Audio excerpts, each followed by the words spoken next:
אז מה קורה חבר'ה? קוראים לי נעמי והשם המשפחה שלי הוא ענק.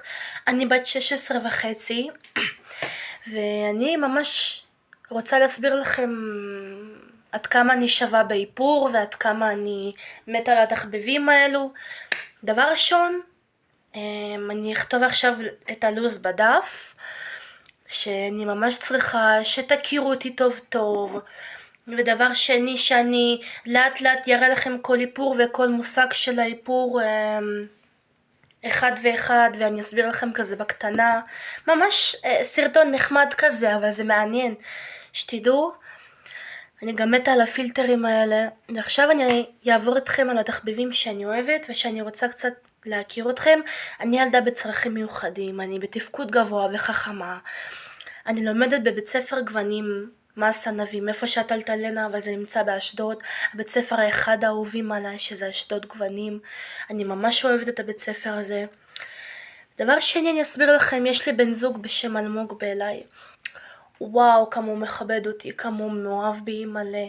בבית ספר אנחנו תמיד יושבים כזה בהפסקה, הוא התחביב המיוחד שלי, והתחביבים המיוחדים שלי, אני מתה על חנות סקרה, אני מתה על תסרוקות, אני מתה, אתם יודעים שזה הקליפס שאני הכרחתי כזה, לא הכרחתי בכוח, אבל אני ממש רציתי את התוספת הזאת. יש לי כמה תוספות כאלה, ממש אני עוד לא פתחתי אותם, אז בחרתי את התוספת החומה, כי זה יותר מתאים לצבע הגוון שלי, כי פעם הייתי לובשת לבנים, בלונדינים, אפורים, לא יהיה לי מתאים. זה היה רק בגיל 13, מגיל 13 אני ככה. אבל אני מאוד יפה, אני בחורה מהממת. המשקל שלי הוא 80 ומעלה. אני קצת מלאה, אבל אני תמיד יפה. הפנים שלי רזות. אבל הגוף, מה אתם חושבים? אני צריכה דיאטה? מה אתם חושבים? גם אם אני מלאה אני צריכה... גם אם אני מלאה אני יפה? העיקר שזה היה אופי. ודבר שלישי הכי אחרון שאני רוצה להסביר לכם, שאני מתה על פסמים, על איפור מסקרה. וואי, יש לי מלא איפור וגלו, ליפ גלו,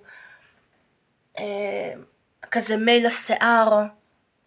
אני מוכרת לזה, ואני אוהבת גם מחליקים, אבל אני אוהבת כיסוי ראש, לא תוספת.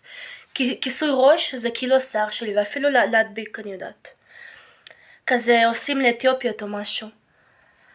אז כאן נעמי, אם אתם תצטרכו עזרה באיפור, תמיד יעזור לכם, כמו קוסמטיקה, מה שאני יודעת, אם אני לא טועה, שאני טוענת, אבל מה שאני יודעת שאני קצת פרופסיונלית באיפור.